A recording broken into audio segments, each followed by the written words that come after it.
Fulton, Missouri, a quiet little town in the Midwest. Not much has changed since 1946. Less than a year since the war had ended, the flags were up to welcome Winston Churchill. But he came to Fulton bringing a somber message for the world. From Stettin in the Baltic to Trieste in the Adriatic, an iron curtain has descended across the continent. Behind that line lie all the capitals of the ancient states of Central and Eastern Europe. Warsaw, Berlin, Prague, Vienna, Budapest, Belgrade, Bucharest, and Sofia. All these famous cities and the populations around them lie in what I must call the Soviet sphere. The speech was not well received in the United States. It was thought to be too tough a speech. And the president was criticized by some for having Churchill over. Just goes to show how history changes. Now it's one of the great speeches that's ever been made because it helped warn the world about the danger of the Soviet aggrandizement.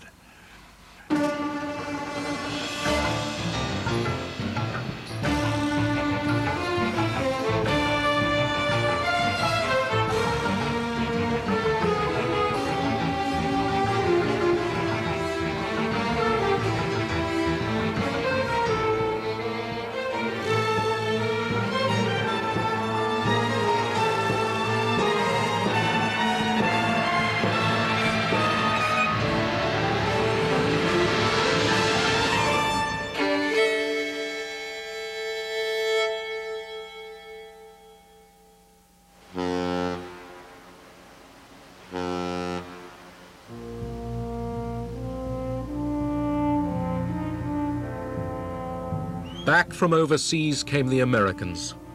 For the second time in a century, the United States had been pulled into a world war far from its own shores.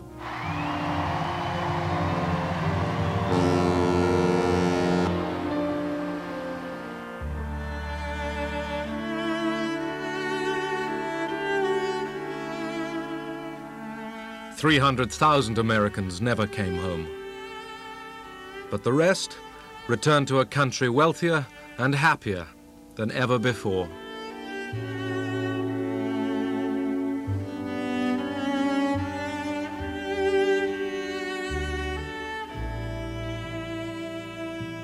I sort of eased back into contentment. I said, gee, this is wonderful.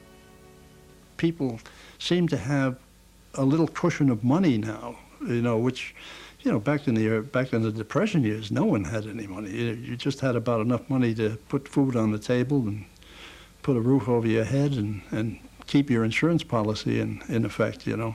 Before the war, we had 15%, maybe sometimes more, unemployed, and a very stagnant, unhappy economy. And the war production of munitions, production of armaments, put enormous sums of money into the economy, put millions of people to work, not only men but women, Rosie the Riveter, and we emerged from the war with virtual full employment.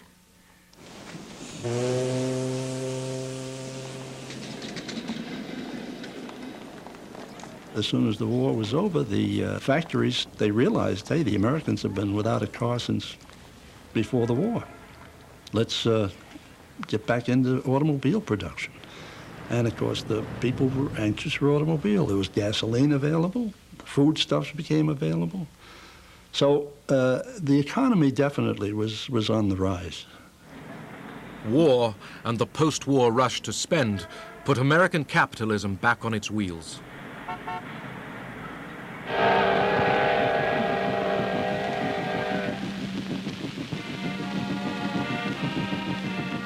In the first summer of peace, the Soviet soldiers rode home. They were awed to find themselves still alive. До Москвы уже совсем недалеко. Поезд идет из столицы Германии. И вот он, счастливый час. Здравствуй, родная Москва!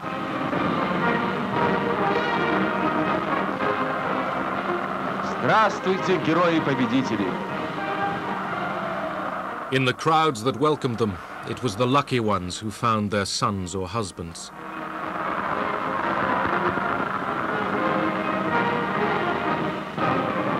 Some 27 million Soviet civilians and soldiers did not live to see this day.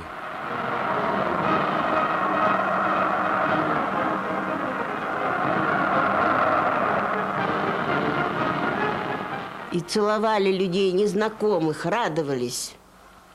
Это было большое ликование. We met the soldiers with flowers, bread, anything we could get hold of. Душевный подъем. Люди, какая-то надежда появилась, что кто-то еще, кто может быть... We kissed complete strangers. We were so happy. Известно, где он, потому что были же... Our spirits were rising. We even dared hope that those who had gone missing might still be alive. Очень надеялись, что, может быть, они найдут родных, что, может быть, это ошибка. The whole of Russia had been destroyed. Everything from the borders to Moscow lay in ruins. There were lots of people with no homes to go to. Where the Germans had passed, nearly 70,000 villages had been destroyed. Cities lay in rubble. Stalin's pre-war achievements, the factories and apartment blocks of the 5-year plans, had been wrecked by the invaders.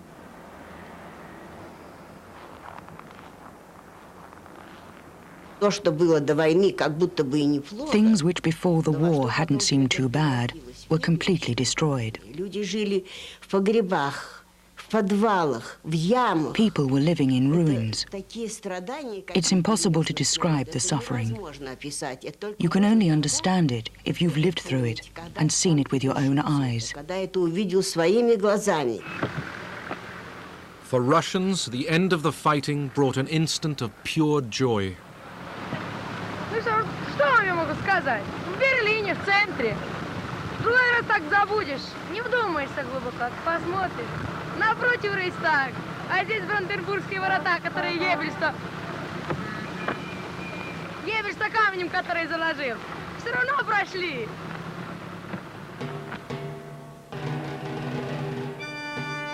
Berlin, the final battlefield.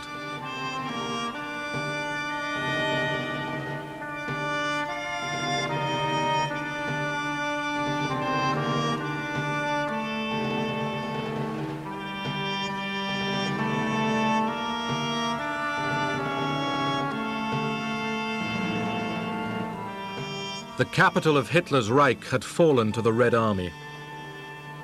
Dazed Berliners waited to see what the conquerors would do to them.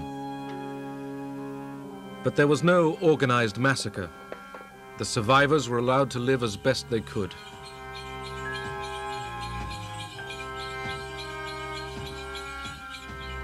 Stalin even ordered his troops to feed the Berliners, but the soldiers looted homes, and all over the city they hunted down women.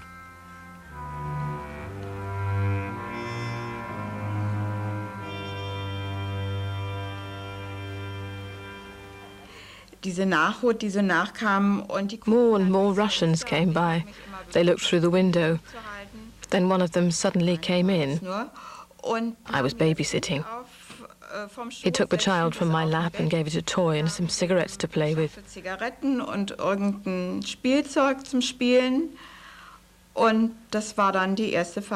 That was the first time I was raped. It was terrifying. Afterwards, I couldn't speak.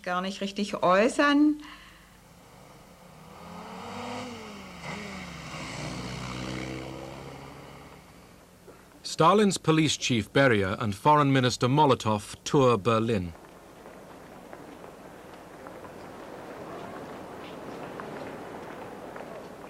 Germany was divided into 4 occupation zones, and each of the Allies took a sector of the German capital. The Allies had decided that Germany should compensate them for war damage. Marshal Zhukov said, "We have fought long and hard. We've captured Berlin. We have the moral and legal right to take out as much as possible in reparations. We don't know what the future holds."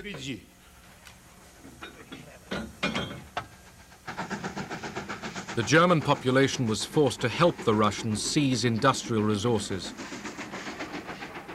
Not just machines, thousands of craftsmen and scientists were kidnapped and taken to the Soviet Union.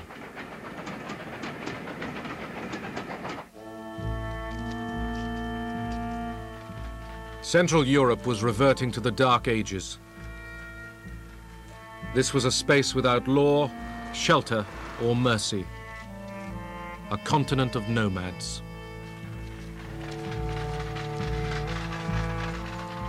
Millions of people uprooted by the Nazis were struggling home. Now it was the turn of the Germans to be the victims.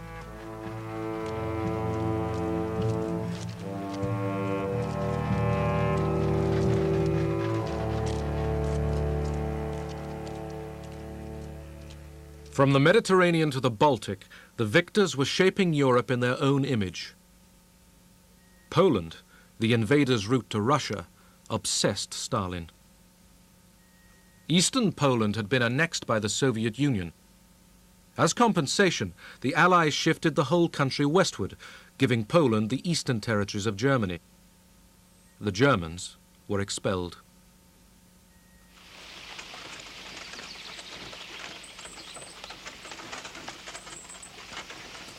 Poles, whose own homelands had been seized by the Soviet Union, now took over German farms and houses. Aber in diesem Herbst 45, in the fall of 1945, a young Polish woman, 19 years old, and an older man from the militia entered our house. Und ein älterer Mann von der Miliz unser Haus betreten. Sie fragten The meine girl Mutter, asked, "Who does this house belong to?" And my mother said, und meine Mutter "To us." sagt, ja, mir. Und da And sagt Hania, Hania, that was the Polish girl's name, jetzt mir. said, "Now it's Und mine." das war fertig. From then on, Jetzt war it was das Hania's das house. Von Hania.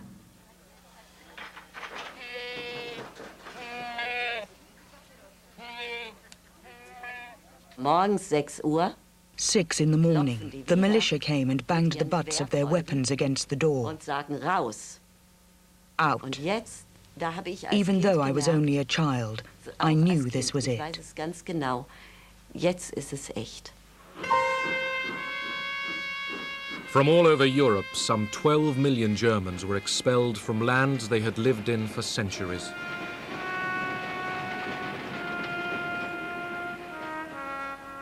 Today it's called ethnic cleansing.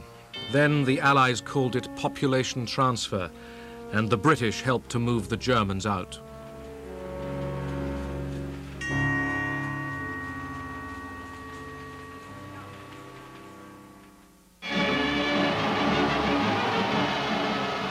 Victory in London.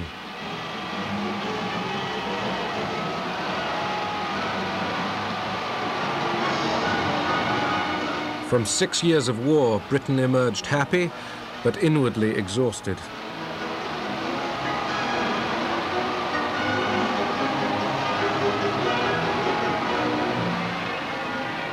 For the moment, people cheered for king and empire as if nothing had changed or ever would.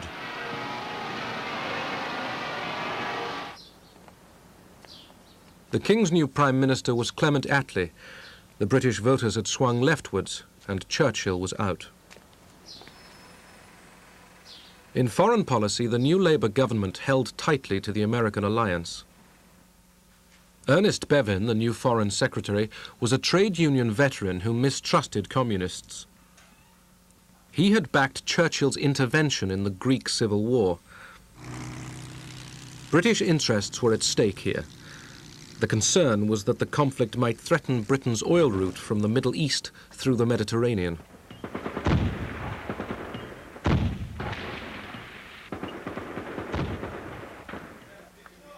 The strongest resistance movement, the Communists, reached for power. But they didn't know that Stalin had told Churchill that he had no interest in a communist Greece. The British army moved in.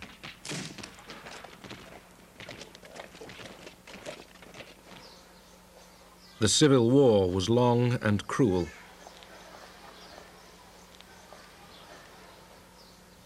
But Stalin kept his word and left the Greek communists to their fate. The Soviet Union now dominated the nations along its western border. At first, Stalin did not impose a Soviet system on his new empire. Instead, he built up pro-Soviet coalition governments, but the communists made sure that the police and security were in their hands. The Yalta Conference had given Russia control of Central Europe. We knew perfectly well what the Russians interpreted as democracy and all that, but then we were allies fighting a war together. We couldn't very well say to Stalin, now we are going to write down our interpretation of Western democracy and you've got to sign up and say this is your interpretation. It wasn't possible. We began to receive cables from American representatives in the what we were all later to call the satellite countries on the behavior of Soviet troops with respect to the people of Poland, of Bulgaria, Romania, Yugoslavia, and so on. So trouble was in the air. What would happen is that such and such a prominent member of the Peasant Party of Bulgaria would be kidnapped, simply would disappear. Or other figures who were not acceptable for inclusion in the People's Democratic new regimes would be disappeared.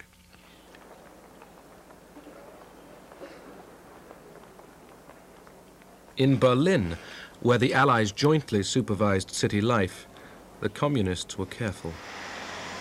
The idea was at the beginning to cooperate and gradually to build up the party, making the best organized party, the most militant party, the most active party, and gradually increase the influence on the other parties, and gradually take over the whole situation, but not at once. We should already prepare for building up the police. The man for personnel, changes personnel. The man for education. So we were flabbergasted. We only 3 or 4 comrades and everybody else are social democrats and bourgeois democrats and so on. So one of us asked and said, it must look democratic, but we must have everything in our hands. Many Germans perfectly well understood that brown, the Nazi colors, were becoming red overnight. After all, the methods in some ways were the same, or at any rate very similar, of forcing people to do things against their will. For me, my only comparison was always the Soviet Union under Stalin. And comparable to the Soviet Union under Stalin, 1935 to 45, 45 to 46, 47 in Germany was wonderful. It was much less terror than which I had witnessed the 10 years before in the Soviet Union. Soviet communism had stood the test of war. The Red Army was the biggest on earth, and General Eisenhower came to pay his respects to the world's newest superpower.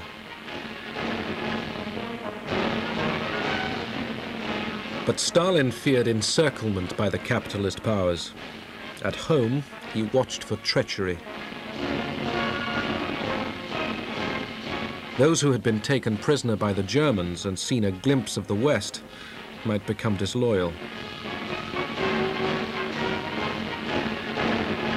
They were being arrested in thousands. The Americans knew what was going on. We had a maid whose husband was a prisoner of war. When he finally was repatriated and came back, it was this great reunion. You know, life was wonderful again. The family was reunited. 6 months later, He was arrested because he had been a German prisoner of war. Some were there because of a general decree by Stalin. Some were deserters and thieves. Some White Russian emigres. Some Poles from the Home Army. I entered a whole new world.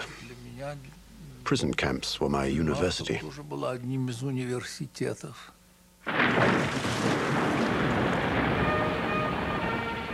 Poland. In the wreckage of Warsaw, the Poles began to clear the ruins.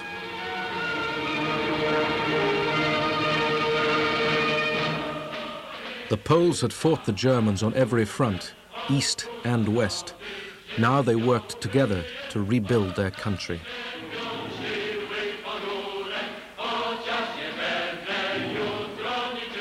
Some loathed the new semi-communist government tied to Moscow, but others found reasons to accept it and live with it. The most important thing for me was for my mother and sister to come from Siberia and for us to begin rebuilding the country. We also needed to secure our borders, which were seriously threatened. Staying in the army gave me that chance.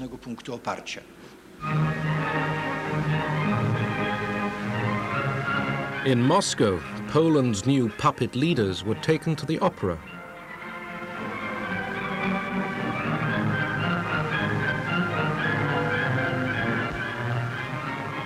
The Poles agreed to a close alliance with the Soviet Union.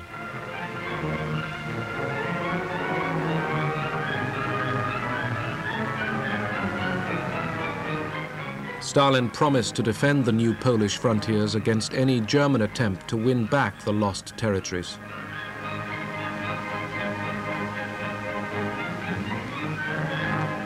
Stalin was at the zenith of his power.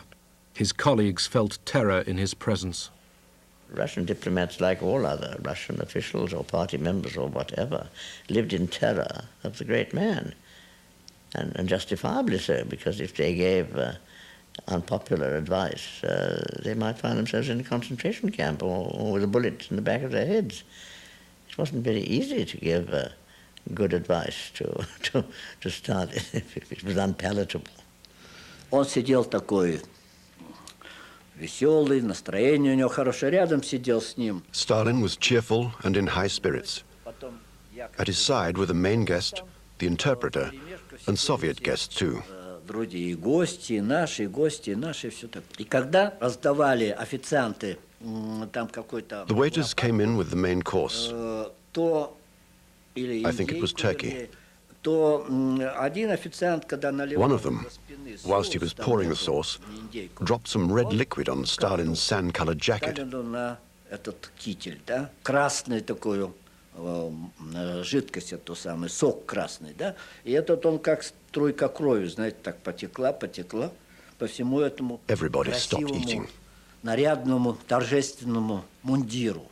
They were in a state of shock about what would happen, because the stains looked like drops of blood. Замерли в испуге, что будет вообще. But Stalin didn't react. He continued to talk with his neighbor. Вот к нему там подскочил какой-то обслуживающий шеф, там обслуживающий. Then another waiter came up to him with some water and offered to sponge it out. But Stalin said, no, no, and he was absolutely calm. Просидел совершенно спокойно. Все, значит, увидели. People saw that things seemed to be okay. Everyone began eating again, and the routine continued. Спокойно до конца и просидел.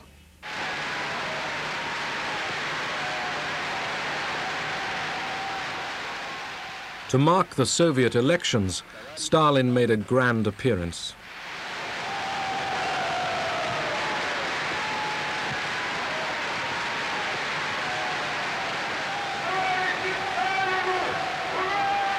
To his exhausted people, he promised no rewards, but only more effort more 5-year plans for heavy industry. Then, in cloudy words, he warned that capitalism and imperialism made future wars inevitable. Did this mean war between the Soviet Union and the West? Abroad, alarm bells rang. I read the speech with care and interpreted it as being a delayed declaration of war against the United States. Wasn't any doubt about it if you read the text carefully, what he was talking about. The speech was interpreted in the West as no less than a prediction of World War III.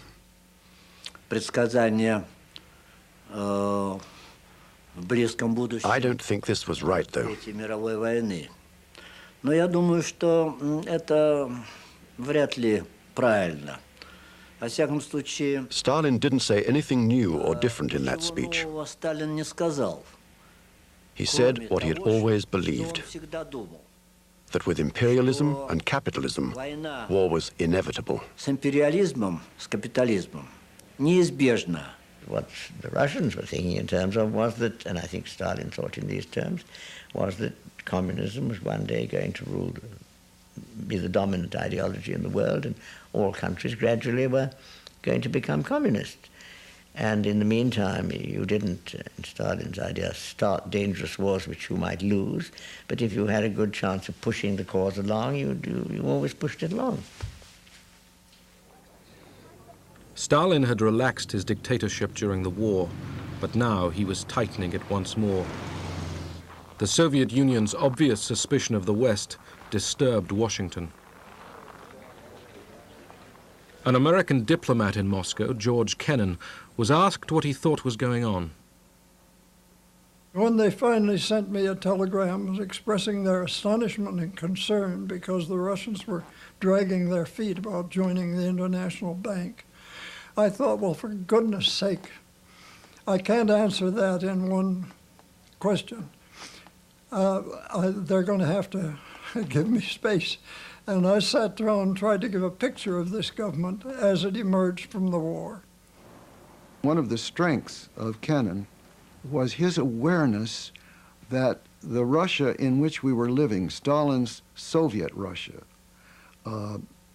communism, people called it, actually drew in very many ways upon the Russian past.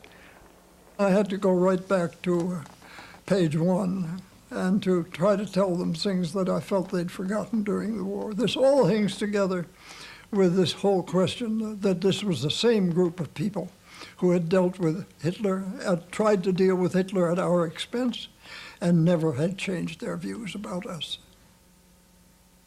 Kennan's Moscow embassy cable became history, an 8,000-word prophecy that the Soviet Union was in the mood to expand across the world and must be contained.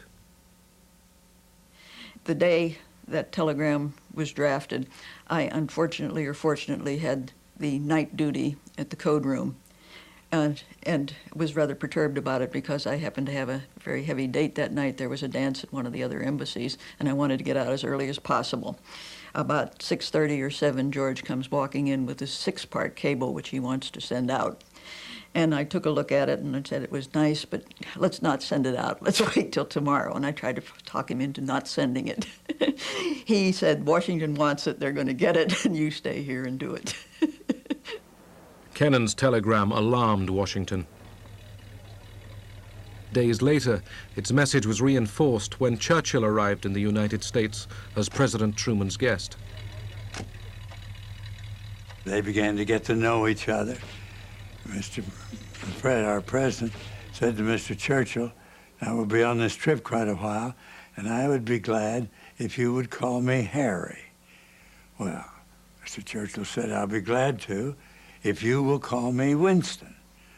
Mr. Truman said, I don't believe I can do that. He said, I consider you the first citizen in the world, and I just don't believe I can call you Winston. Winston Churchill said, if you can't call me Winston, then I can't call you Harry. The president said, on that basis, we'll do it. So it was Winston and Harry from that time on, and they got on very well. Churchill was due to speak to a college audience at Fulton, in Truman's home state. Privately, he showed Truman what he was going to say. The president, not sure that the American public was ready for an attack on its wartime Soviet ally, let Churchill test the water. Mr. Churchill, he's one of the great men of the age. He's a great Englishman.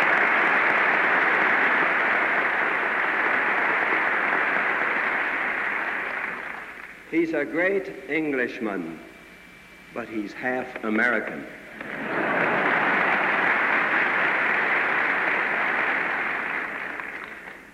From Stettin in the Baltic to Trieste in the Adriatic, an iron curtain has descended across the continent.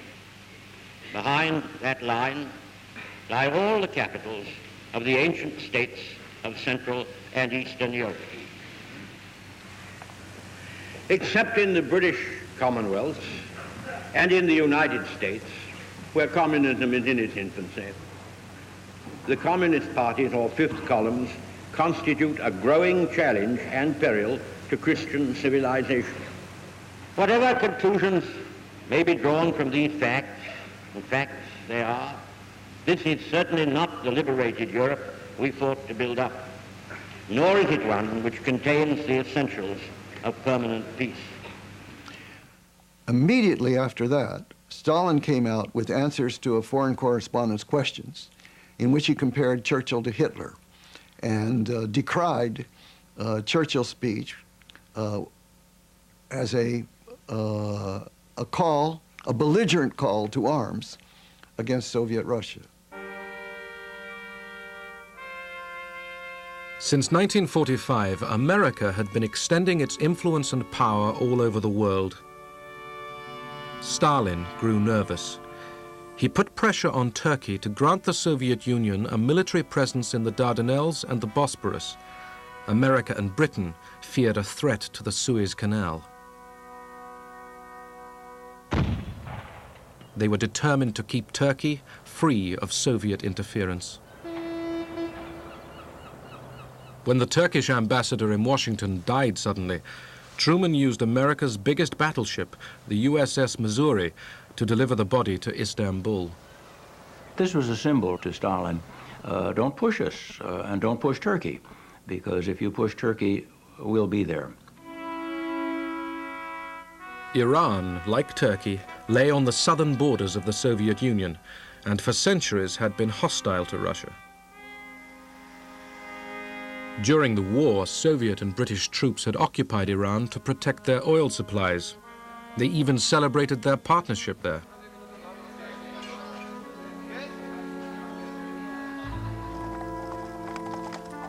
The old Shah, thought to be pro-German, was dethroned and replaced by his son, Mohammad Reza Pahlavi. There was an agreement that once the war was over, the British and Soviet troops would both pull out. When the occupation was due to end, Stalin didn't want to leave.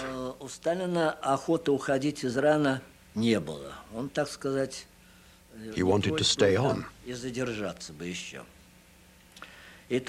This created problems. There was lots of pressure put on us, pressure from the British. And in fact, the Soviet Union had no legal right to stay there.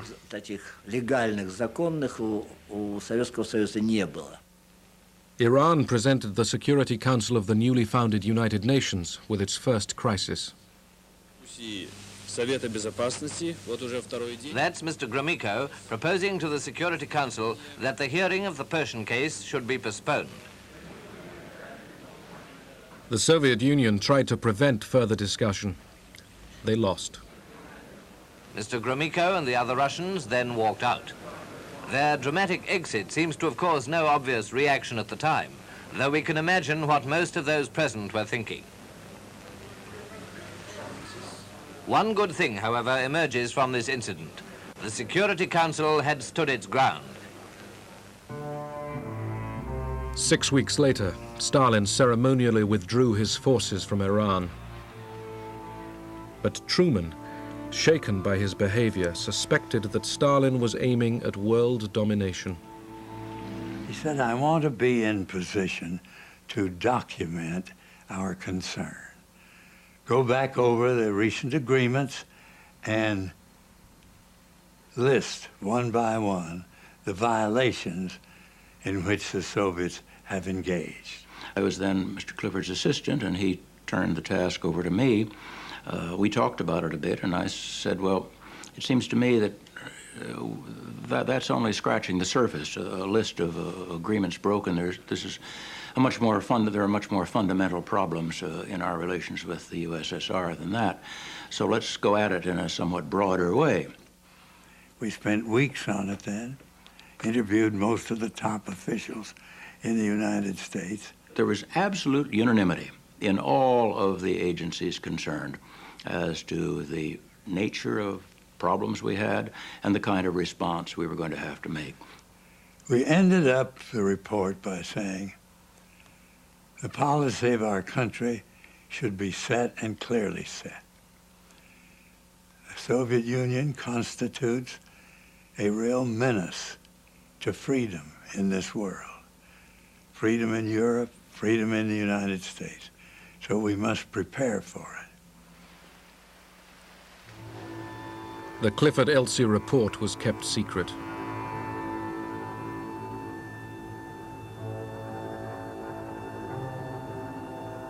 The report concluded that a war with the USSR would be more total, more horrible than anything previously known. The United States still had the monopoly of atomic weapons. At Bikini Atoll in the Pacific, 2 atom bombs were detonated in July 1946.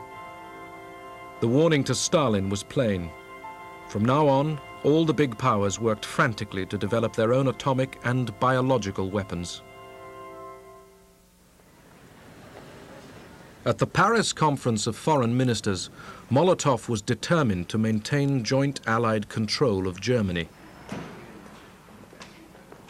But his American counterpart, Secretary of State Burns, wanted Germany to pay no more reparations. For Molotov, Burns was too concerned with German opinion. He was outraged. Molotov was nicknamed Mr. No. But if he had been a Mr. Yes, Stalin would not have kept him on.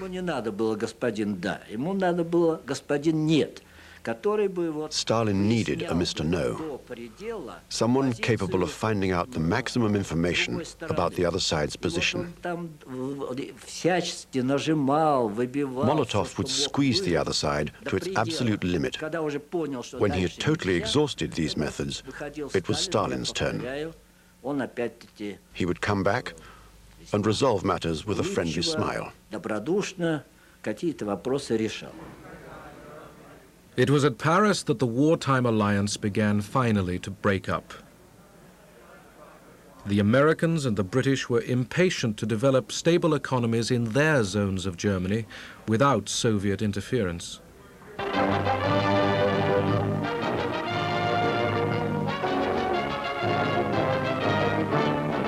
Stuttgart, Germany, scene of an event that marks a new phase in Europe's destiny.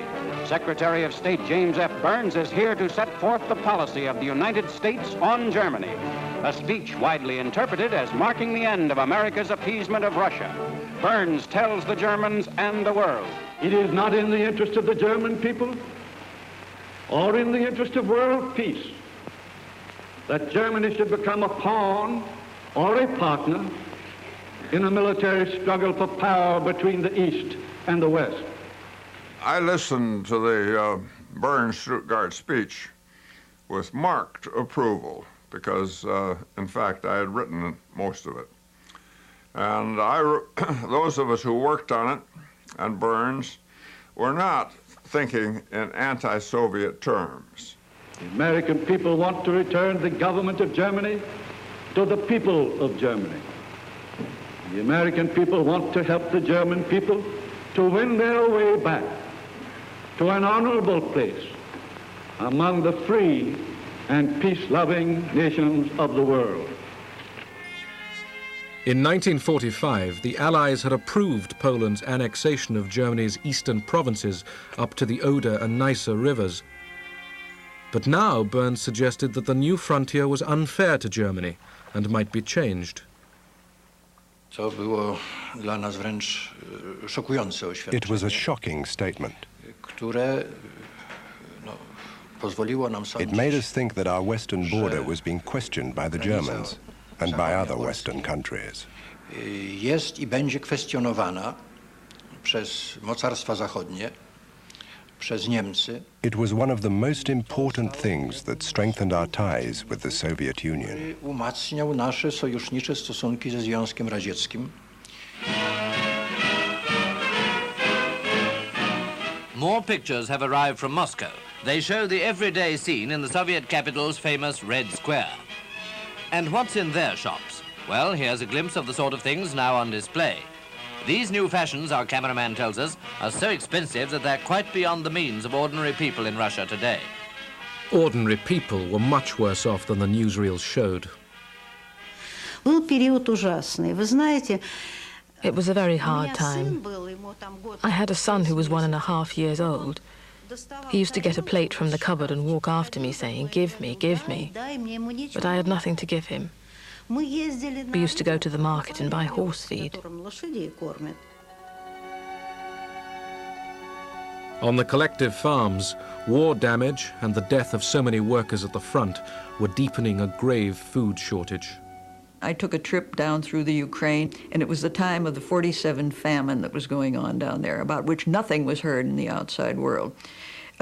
Soviets were talking about great grain harvests and everything else. We got down there, on the train stops, you would see children with distended bellies begging for bread. At the out in Odessa itself, people lying out on the streets outside the hospitals where they couldn't take them in, starving to death. There was malnutrition everywhere. In Germany, too, hunger and disease were spreading.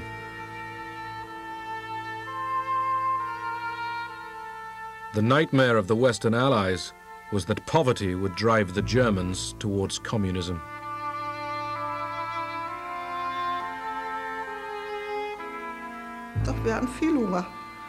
There was never enough food. We were always hungry. In those days, we went on scavenging trips. We went to farmers and begged. Sometimes we got something, other times nothing. America's General Lucius Clay reflected, "There is no choice between being a communist on 1,500 calories a day and a believer in democracy on 1,000.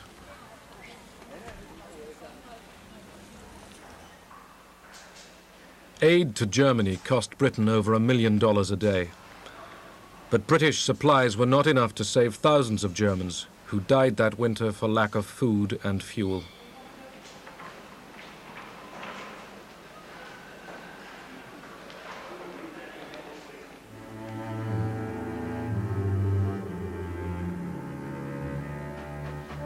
Britain, too, was weakening. The fierce winter of 1946-47 brought industry to a standstill. The country's economy, undermined by 6 years of war, began to seize up.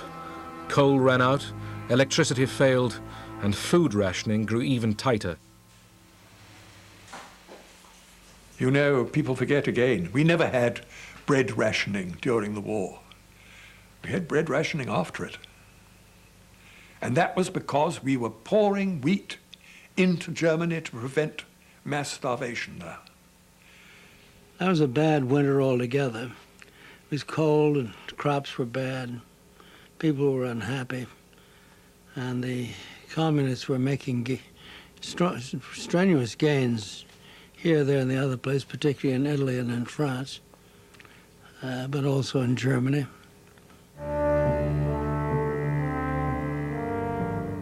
The British could no longer afford all their heavy commitments in the Mediterranean. They told the Americans they intended to pull out.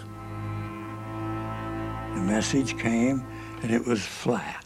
It said, Great Britain is withdrawing from both economic aid and military aid to Greece and Turkey. This simply crystallized the opinions in the executive branch that the United States had to move and move very, very quickly. The prospect didn't look good at all for Europe or for the United States or for anybody. In Washington, President Truman went to Congress. From now on, he announced, the United States would contain the advance of communism anywhere on the globe. This, at last, was the official declaration of the Cold War